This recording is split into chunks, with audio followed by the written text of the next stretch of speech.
एक दिन पति पत्नी दोनों कहीं जा रहे थे तो रास्ते में उन्हें गधा मिला।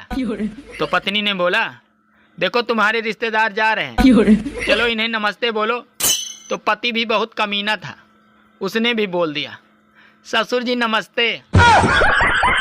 एक बच्चे ने अपने पापा से कहा कि पापा मेरे स्कूल में एक बहुत खूबसूरत मैडम है। तो पापा ने कहा, बेटे मैडम के बारे में ऐसा नहीं बोला करते, मैडम माँ समान होती है। तो बच्चे ने कहा, पापा आपको तो हमेशा अपनी ही खुशी दिखाई देता है।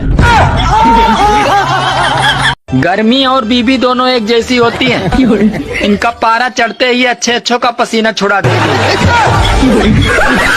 अच्छा एक बात बताऊं, समझ लोगी? हाँ समझ लूंगी, बताओ। समझ के बताओ।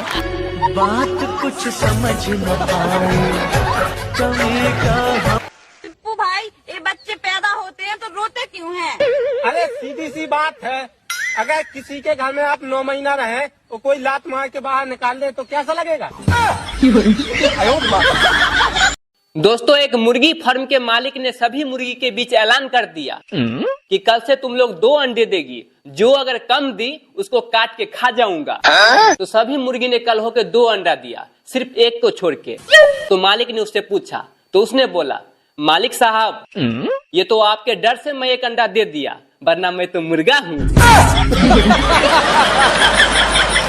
जज साहब, क्या अदालत को यकीन है कि गीता और कुरान या बाइबल जैसे पवित्र ग्रंथों पर हाथ रखकर जो गवाहियां दी जाती हैं वो सच होती हैं? अगर इन कस्मों के बावजूद भी गवाह सच नहीं बोलता तो फिर अदालत में इन पवित्र ग्रंथों का अपमान किस लिए जज साहब? हम तुम्हें सिर्फ ये बताने आए हैं कि अगर तुमने तिरंगे के खिलाफ कोई भी कदम उठाया तो हम तुम्हें वो मौत देंगे जो ना तो किसी कानून की किताब में लिखी होगी और ना ही कभी किसी मुजरिम ने सोची हो। पत्नी और बच्चे रात को सोया हुआ था तो पति चुपके से गया। तो पत्नी बोली, अभी चला जाइए, बच्चे जाग जाएगा। तो पति चला गया। थोड़ी देर के बाद फिर से गया तो फिर पत्नी बोली, अभी चला जाइए वरना बच्चा जग जाएगा। फिर बेचारा चला गया। लेकिन जब तीसरी बार गया तो बच्चे खुद बोले, मम्मी ये फिर से आ गया। मैंने अपने धर्म पत्नी के लिए बड़ी खूबसूरत लाइन लिखी है कि नस नस में तुम हो, बस बस में नहीं हो। एक पति अपने पत्नी से बोली कि मुझे डिवोर्स चाहिए। तो पत्नी बोली, क्यों? तो पति बोले, 6 साल शादी का हो गया है, अभी तक मात्र 1 बच्चा हुआ है। तो पत्नी बोली, अच्छा आपके भरोसे रहती ना मैं तो ये भी नहीं होता। सुनो जी, मैं तुम्हें कब सुंदर लगती हूँ?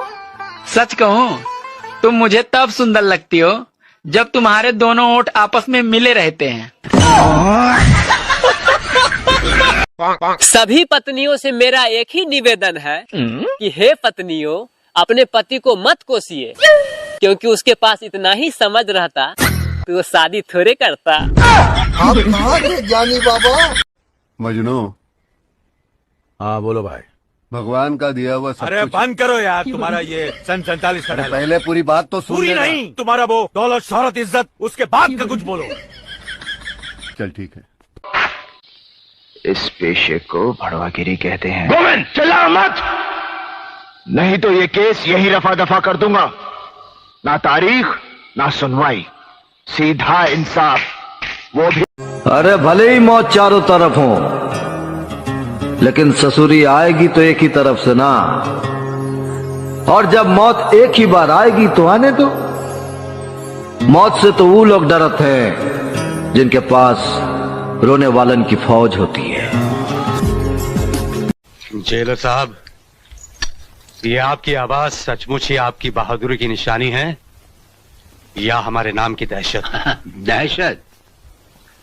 राणा प्रताप सिंह उस सरहद का नाम है जहां दहशत भी पहुंचकर दम तोड़ देती है। मुस्कुराते हैं।